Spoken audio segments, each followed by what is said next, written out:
네, 오늘은 갈라디아서 세 번째 시간입니다. 십자가에 못 박힌 신앙인이라는 제목으로 말씀 나누도록 하겠습니다.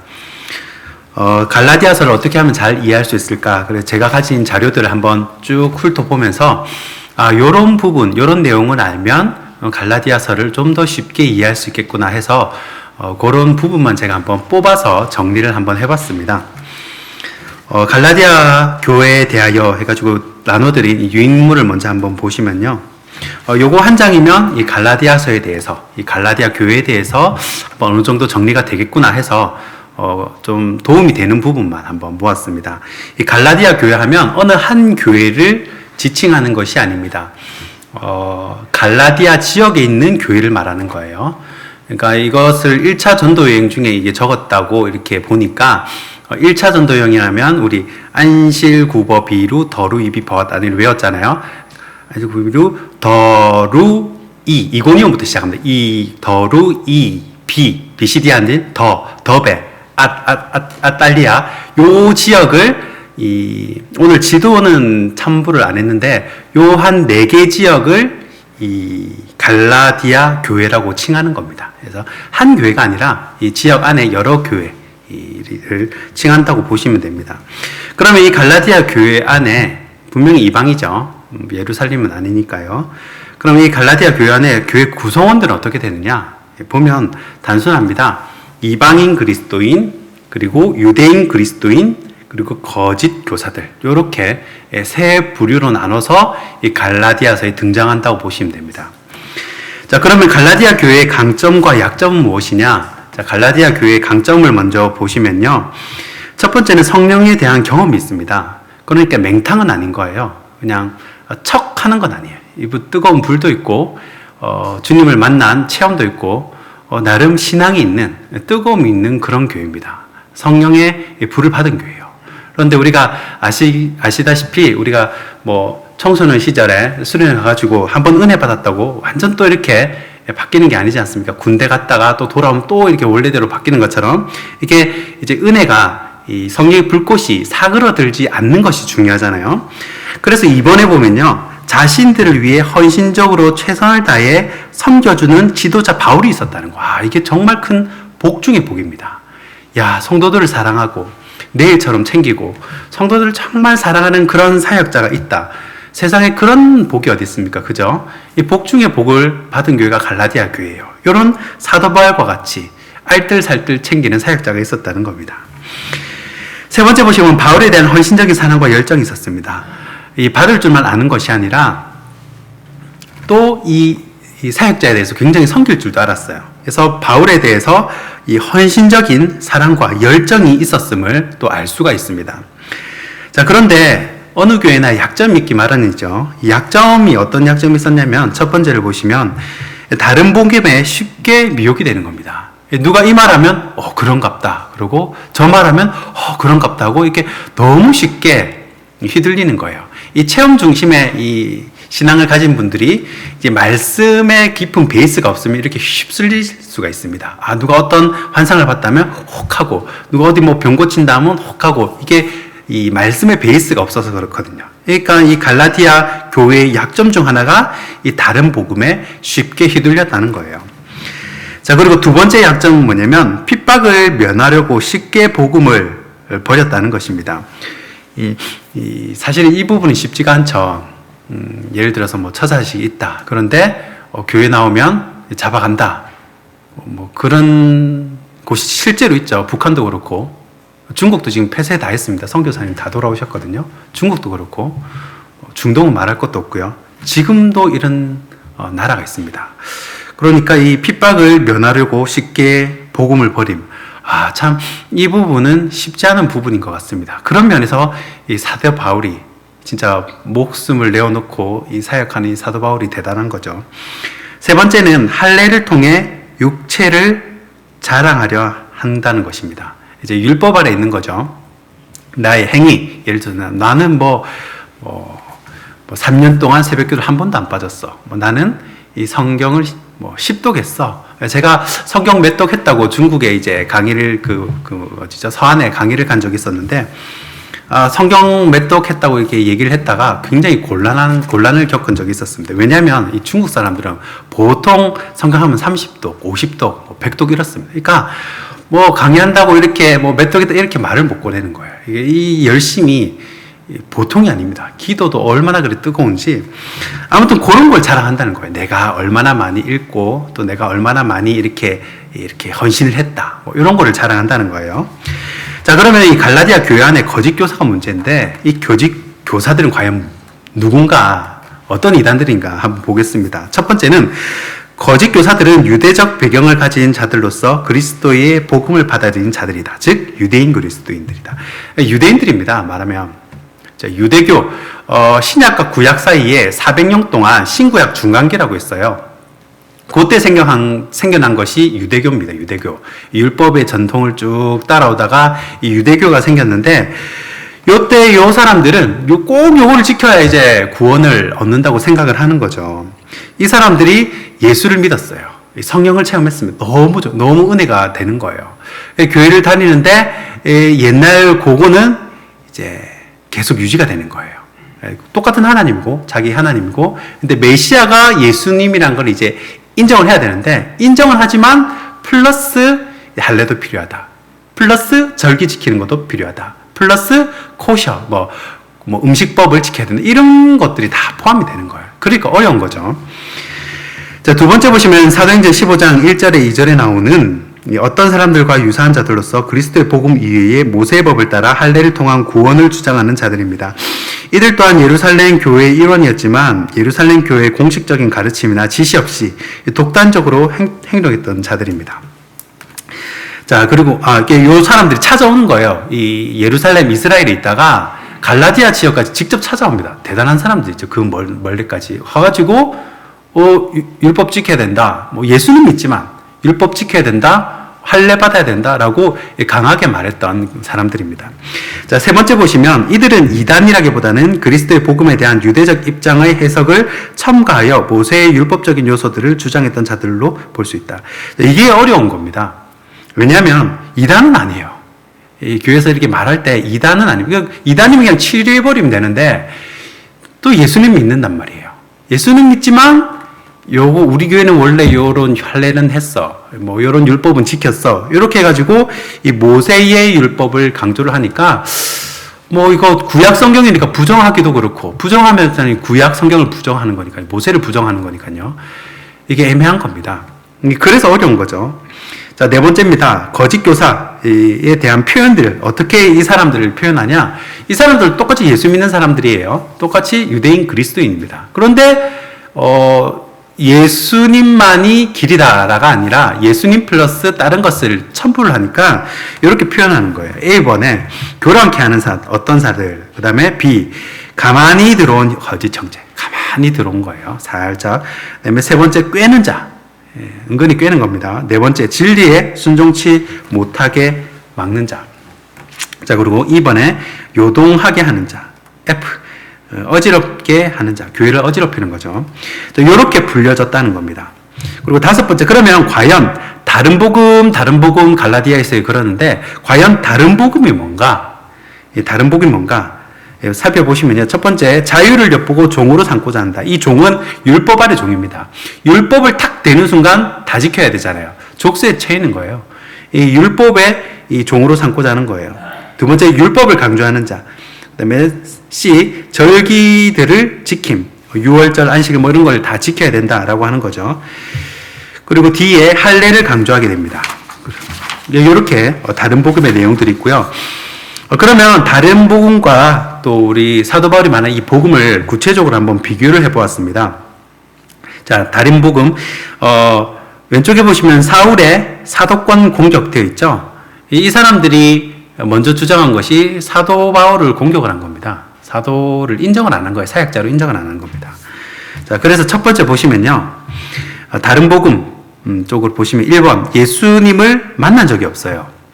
인격적으로 만난 적이 없습니다. 두 번째, 사람으로부터 복음을 들었어요. 이렇게 귀로 들은 신앙이죠. 그리고 사도들을 통해서 배웠습니다. 사도들을 통해서 배우기는 잘 배웠습니다. 양육도 잘 받았어요. 그런데 이 사람들이 뭐라 하냐. 바울은 진짜 사도가 아니다. 뭐 예수님이랑 같이 쓴 적도 없고 뭐 이렇게 할례도 부정하고 진짜 사도가 아니다라고 얘기를 하는 겁니다. 그리고 사도 바울에 대해서 악의적인 표현, 자꾸 안 좋은 얘기를 하는 거예요. 그러면 어떤 사역자든지 간에 이렇게 자꾸 안 좋은 얘기를 하면 마음이 떠납니다. 실족하고 정이 떨어지죠, 솔직히. 떠나고 싶은데 나라면 과연 이런 갈라디아 교회에 계속 연락을 하고 찾아갈 수 있을까? 자신이 없어요. 그런데 사도 바울은 찾아가요. 사도 바울은 계속 연락을 합니다. 고린도 교회도 그렇고 갈라디아 교회도 그렇고 사도 바울은 끝까지 연락하고 끝까지 그들을 품습니다. 자, 그러면 밑에 보시죠. 사도 바울이 전한 복음에 대한 공격. 어떻게 했냐? 다른 복음을 가진 거짓 형제들은 첫 번째 할례를 통해서 의롭게 될 수 있다라는 것이죠. 바울이 전한 복음에 대한 이런 식으로 공격을 하는 겁니다. 할례를 통해서 이렇게 될 수 있다. 또 할례를 통해서 하나님의 백성이 될 수 있다. 두 번째, 요 근거는 뭐 있냐면 아브라함을 뗍니다. 아브라함 그 창세기 15장에 그걸 근거로 아브라함도 할례를 받지 않았냐? 이렇게 얘기를 하는 거예요. 자, 그리고 두 번째, 이 율법을 지킴으로 의롭게 될 수 있었음. 율법을 지키면 의롭게 될 수 있다. 의롭게 될 수 있는데 다 지킬 수가 없어요. 613가지. 거기에 밑에 미드라시, 미시나 이런 게 가지 쳐가지고 수천 가지가 되고 그 밑에 다시 탈무드가 가지 치고 해가지고 이 수천 가지가 되는 그 율법과 규례 조항들을 어떻게 다 지키냔 말이에요. 못 지키거든요. 그러니까 의롭게 될 수는 있을지 몰라도 그 율법을 지킬 수가 없습니다. 율법을 통해서 하나님의 백성이 됨. 하나님의 백성은 율법을 지켜야 됨. 맞지만 지킬 수 없다는 거죠. 사람의 힘으로는 지킬 수가 없다는 것입니다.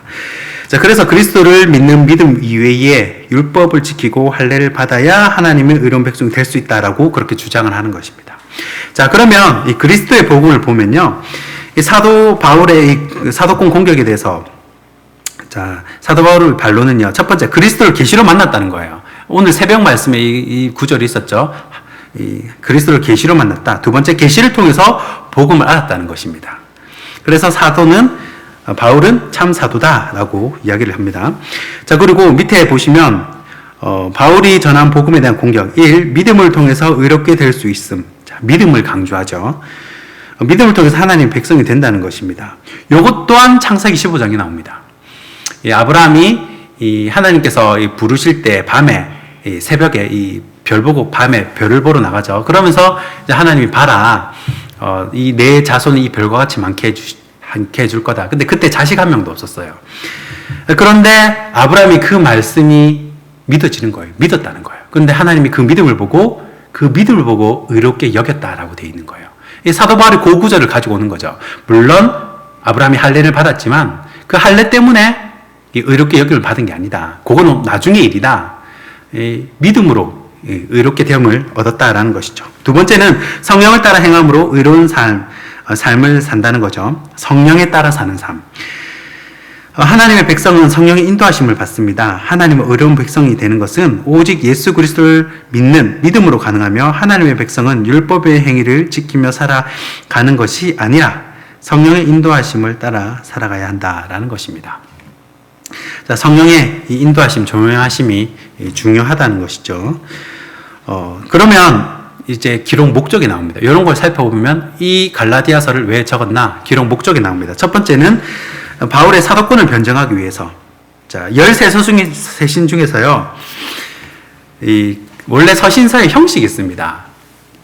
인사를 하고요, 안부를 묻고, 본론이 나오고, 축복하고, 이런 기본 편지글의 서식이 있는데, 그런 감사 인사도 생략된 편지가 있어요. 그게 세 권인데, 디모데전서, 그 다음에 오늘 우리가 본 갈라디아서, 그 다음에 디도서입니다. 그런데 이 디모데전서와 디도서는요, 이 디모데와 디도는요, 사도 바울과 관계가 되게 좋습니다.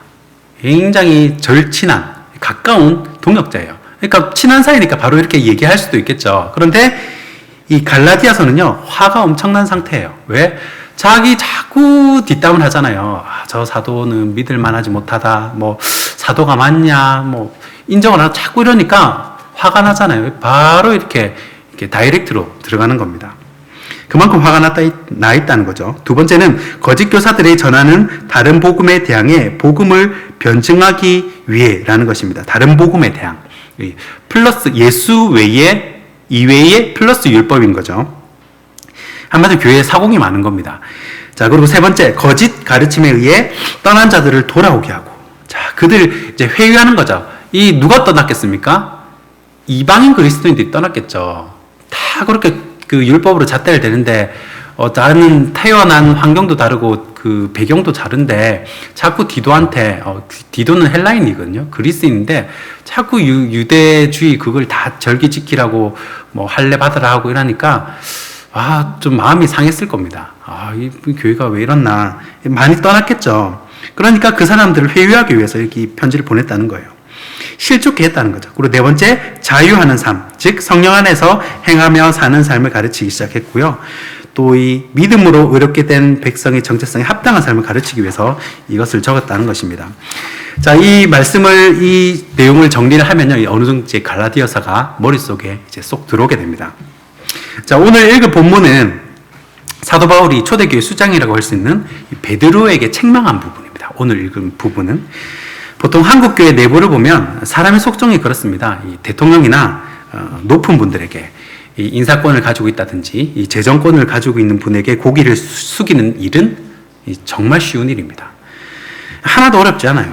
그러나 나보다 못하다고 생각하는 사람, 또 내 판단에 뭐 별 힘도 없고 아니라고 생각하는 사람들의 말을 따르기는 쉽지가 않습니다. 사람의 속성이 그래요. 사도 바울은 오늘 새벽에도 살폈지만 유력한 사람이라고 고개를 숙이고 들어가고 그러지 않습니다. 오히려 약자들을 더 챙겨주라는 이 사도들의 부탁을 잘 수용을 하죠. 그런데 이 사도 바울이 아니다 생각하는 이 진리에 관한 문제가 생긴 겁니다. 그 부분이 바로 우리 율법이에요.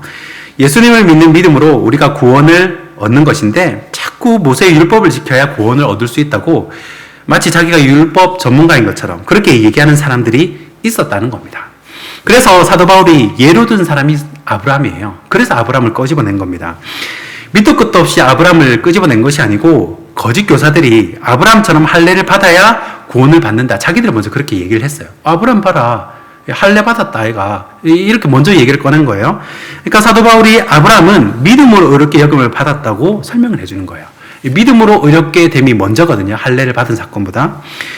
율법에는 몇 가지 이제 포함되는데 이제 코셔라고 그런 게 이제 먹는 것, 돼지고기 먹으면 안 되고 뭐 그런 거, 그리고 이방인과 겸상하면 안 되고 그런 것들요. 그리고 할례, 또 하나가 이제 절기, 유월절, 안식일, 무슨 뭐 장막절 이런 절기를 지켜야 한다는 것이죠.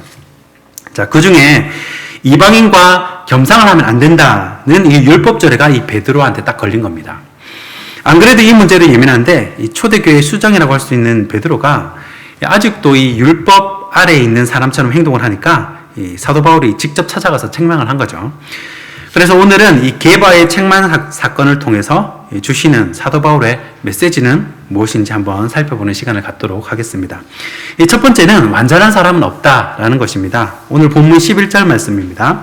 게바가 안디옥에 이르렀을 때 책망받을 일이 있기로 내가 그를 대면하여 책망하였노라. 아멘. 자, 여기서 대면하여 책망하였노라 하는 것은 사도 바울이 직접 찾아갔다는 것입니다. 무서운 사람이죠. 이 사도 바울은 예수님 믿기 전이나구나 아니다 생각하면 직접 찾아가서 끝장을 보는 것 같습니다. 가서 베드로에게 책망을 하죠. 어떤 일이 있었냐면 베드로가 안디옥에서 이방인들과 겸상을 하고 있었습니다. 원래 유대인 율법에는 이방인과 같이 밥을 먹으면 안 됩니다. 그런데 그때 야고보가 보낸 유대인 그리스도인들이 갑자기 방문을 한 거예요, 교회에. 그러니까 베드로가 깜짝 놀라서 밥 먹던 숟가락을 놓고 이렇게 나간 거예요. 그러니까 도망간 겁니다. 그때 같이 밥 먹고 있던 이방인 그리스도인들이 여러분 어떤 생각을 했겠습니까? 엄청 기분이 나빴겠죠. 베드로 사도는 좀 다를 줄 알았는데 베드로도 우리가 더러운갑다. 우리랑 밥 먹는 걸 부끄러워하네? 뭐 그럴 거 아니에요. 그렇게 되면 그 이방인 그리스도인들이 그 교회에 다닐 마음이 싹 사라지는 겁니다. 뭐 이런 교회 같은 난 안 다닐란다. 뭐 그렇게 나올 거 아니에요. 물론 베드로가 나중에는 달라졌을 거라 생각합니다. 그러나 예수님의 수제자, 이 5천 명을 회개시키고 안진뱅이를 일으켰던 베드로도 이 부끄러운 잘못을 할 때가 있다는 거예요. 베드로가 성령을 모르고 아직 율법 아래에 있는 사람이라서 이런 행동을 하는 것이 아닙니다. 베드로 마음속에도 두려움이 있고 여러 가지 상황 속에서 자신의 위치가 있잖아요. 자기 자리, 위치가 있잖아요. 그러다 보니 베드로도 실수를 하게 되는 겁니다. 자, 이 구절을 보면서 사람에 대한 기대치를 자꾸 낮추는 훈련을 해야겠다라는 생각이 들었습니다. 제 경우를 봐도 목회자이기는 하지만 아직도 초라하고 부끄러운 모습이 많거든요. 그런데 성도들은 목회자를 볼 때 누구랑 비교를 하냐면 예수님, 사도 바울, 정필도 목사님, 이찬수 목사님, 수십 년 전에 초가집에서 청빈하게 사시던 그런 목사님하고 비교를 하니까 이 요즘 목사님들은 이제 자꾸 실망을 하는 겁니다. 나는 아직도 죄가 많고 약점이 많은데 나에게 완벽한 예수님의 모습을 기대하니까 마음이 어려워지고 참 쉽지 않다 생각을 한 적이 있습니다. 완전한 사람은 없습니다. 진리에 어긋나는 문제는 책망을 하여 바로잡더라도 다른 부분에 대해서는 품고 인내하는 모습이 있어야 할 줄 믿습니다. 이 두 번째 살펴볼 내용은 내 행동은 영향을 끼친다라는 것입니다. 본문 13절 말씀입니다. 남은 유대인들도 그와 같이 외식함으로 바나바도 그들의 외식에 유혹되었느니라. 아멘. 자, 바나바와 베드로는 초대교회사의 이 전설적인 인물입니다. 베드로는 말할 것도 없고 바나바 역시 참 이만큼 성령 충만하고 또 성품이 좋은 사역자도 없었습니다. 그런데 바나바 역시 이 베드로가 먼저 이방인 그리스도인들을 멀리하고 또 유대인 그리스도인들이 올 때는 모른 척하고 하니까 이 바나바가 이 영향을 받는 겁니다. 베드로가 이방인 그리스도인들과의 식사 교제 중에 벌떡 일어나서 떠난 행동은 다시 이 율법주의 유대인들에게는 이 시비의 빌미가 되는 거죠. 그리고 이방인 그리스도인들에게는 실족의 빌미가 되는 것입니다. 그 와중에 바나바 역시 그 외식의 유혹이 되는 거예요. 자, 한 사람이 범죄함으로 인류가 사망에 이르고 또 한 사람의 순종으로 말미암아 우리가 영생을 얻게 된 것처럼 나 한 사람의 행동은 다른 사람에게 영향을 끼친다는 것입니다.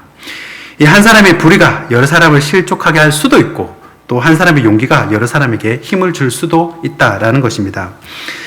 선한 영향을 끼친 이 아동 작가 한 분을 소개하려고 합니다. 이 동화 작가 권정생 선생님입니다. 아마 초등학교 선생님들이 이 권정생 선생님을 잘 아실 겁니다. 한평생 가난하고 병마에 시달리면서 천하고 무시당하는 존재에 대해 무궁한 애정을 가지고 표현했던 작가입니다. 강아지똥, 몽실언니 모두 이분의 작품입니다. 저는 이분의 생애가 너무 눈물나게 아름답고 슬프지만 또 이런 분이 있기에 아직 세상에 희망이 있다고 생각을 합니다. 이 권정생 선생님은 1937년 일본 도쿄 시부야에서 가난한 노동자의 아들로 태어났습니다. 해방 후에 경상북도 총송에서 살았는데 이 가난 때문에 상점 점원, 나무장수, 고구마장수 등을 하면서 객지를 떠돌다가 1957년 안동에 정착하게 됩니다. 19살 때 폐병에 걸려가지고 항생제를 받으려고 읍내 보건소를 갔는데 그때 약도 별로 없고 보급이 제대로 안 되니까 허탕치는 날이 많았다고 합니다.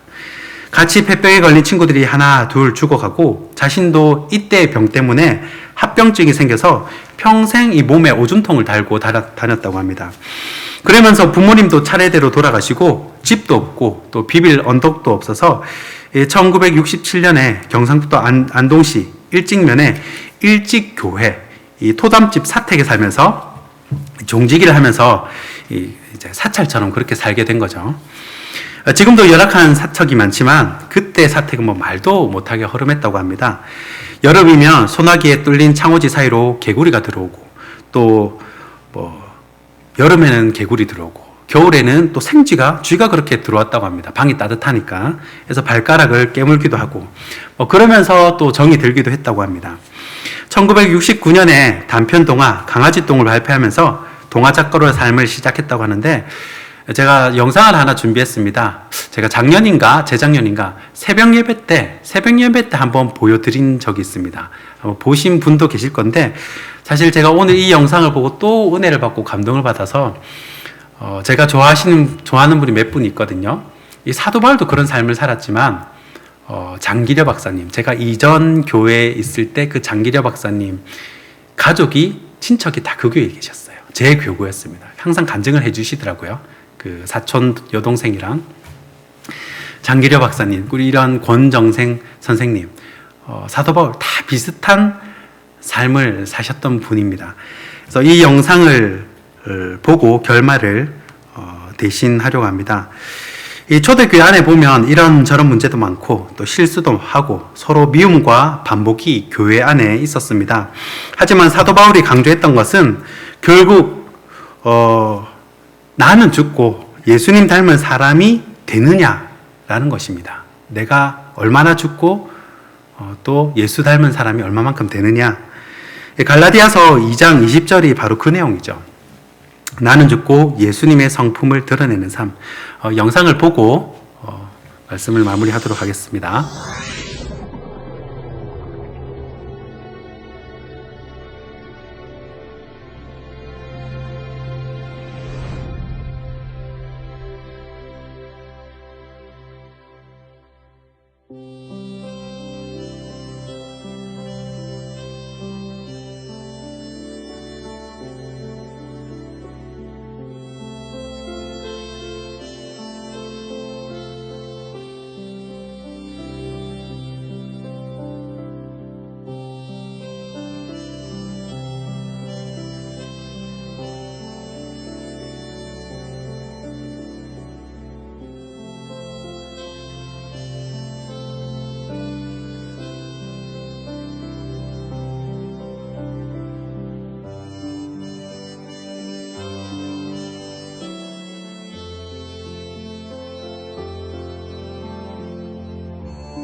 걱정 마요, 실망 마요.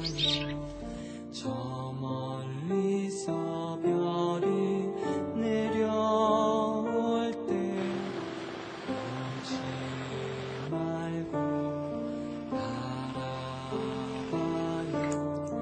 내 손에 담긴 작은 별들을 쉽게 놓쳐버릴까봐,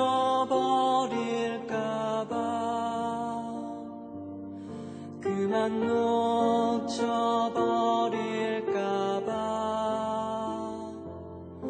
걱정 마.